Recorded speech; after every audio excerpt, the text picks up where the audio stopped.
Hey everybody, Russ Miller here, and we're going to discuss another brush lesson here using the signature HD brushes we have with Firth. This one is about playing in 3/4 with the brushes, and on our last lesson we discussed some real basic brush techniques and sort of the commandments of brushes, so to speak. And in this particular episode we're going to talk about playing in 3/4.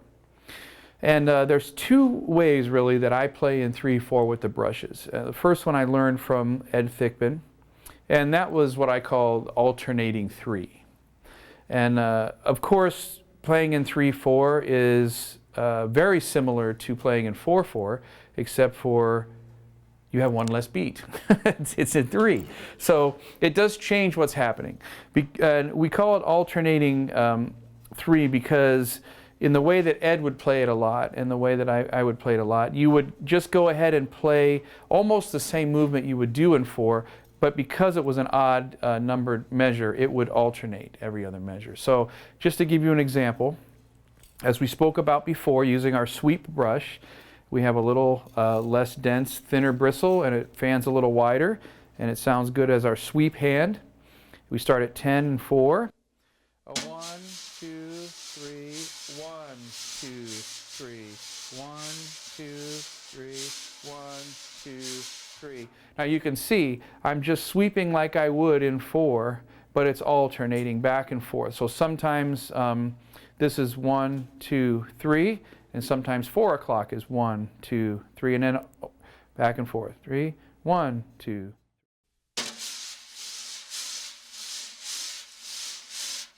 Okay. Now the ride hand with our ride brush, which has a little thicker bristles, a little bit more dense, and it doesn't fan as wide, so we have a little bit more distinct riding sound out of it. And we're going to play our jazz cymbal pattern. Ding, dot, da, ding, ding, dot, da, ding, ding, dot, da, ding. A 1, 2, 3, 1, 2, 3, 1, 2, 3. Just like you would basically play on the ride cymbal. But that's going to alternate now around the sweep hand because we're in 3. So I'll give you an example. A 1, 2, 3, a 1, 2, 3.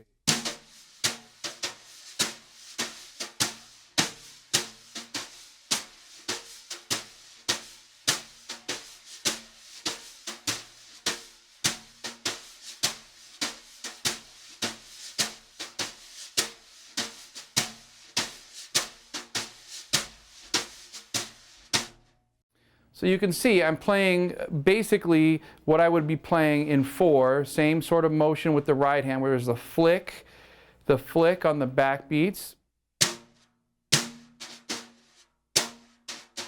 But now the flick is happening in 2 different directions and it's alternating.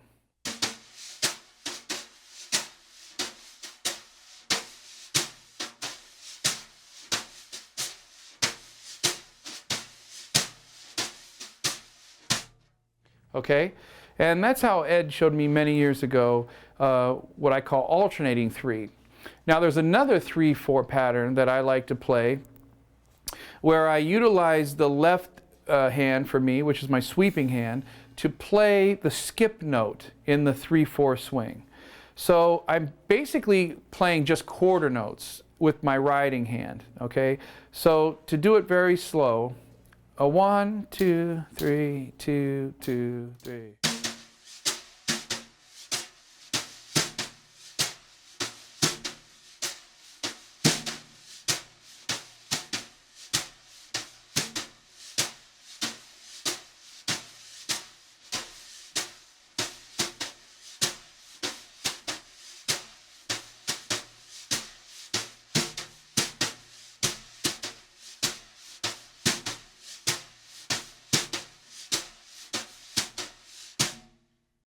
So it's a little bit more complicated, but what you can see, I'm using my sweep like I normally would do, but in the middle of that sweep I'm doing a reverse lateral movement on the third partial of the triplet.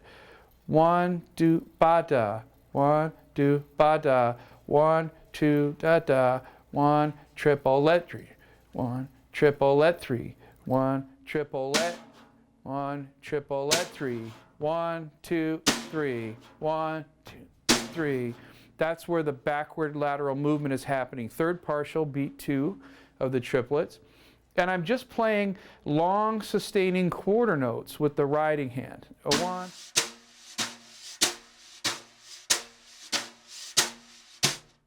With my flick, sort of on beat 2.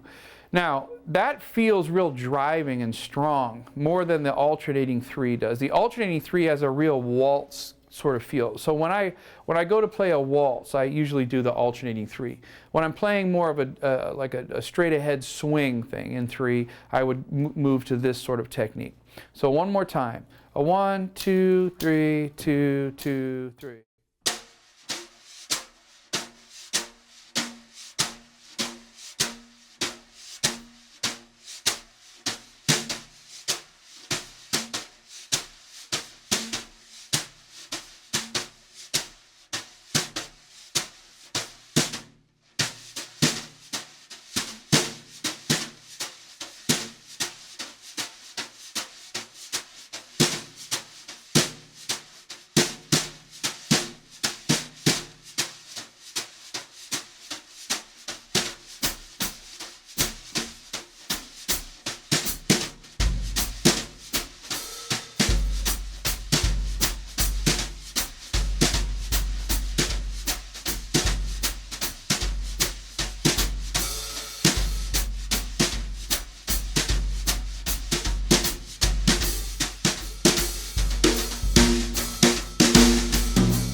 It's a little bit more broken 3 feel, and it's a little bit more driving. It also gives me the option to just play the quarter notes in 3, which then might feel real good under a soloist or something. So those are the 2 different ways that I play in 3/4.